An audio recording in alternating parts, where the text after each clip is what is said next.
মুর্শিদাবাদের শামসেরগঞ্জে হিংসামূলক ঘটনার পর বিভিন্ন রাজনৈতিক নেতৃত্বরা এলাকায় এসেছেন।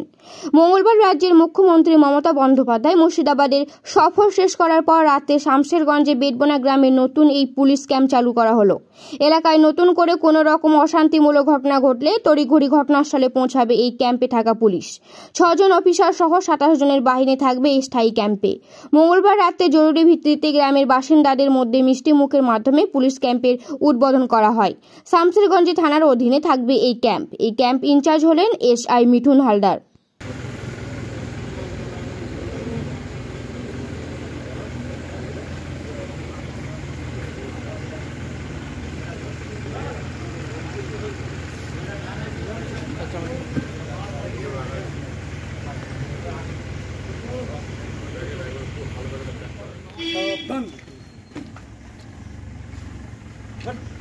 বিশ্রাম।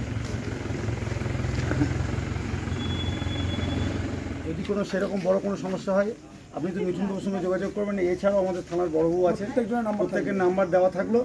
যখন যে কোনো সমস্যা হবে সঙ্গে সঙ্গে পুলিশ পৌঁছে যাবে, আপনাদের ঘরে পুলিশ পৌঁছে যাবে। একদম যে কোনো সমস্যা নেই, সেটাই হবে, একদম সমাধান হবে। যা যা আপনার ইয়ে আছে সমস্ত সব কিছু আমরা করব।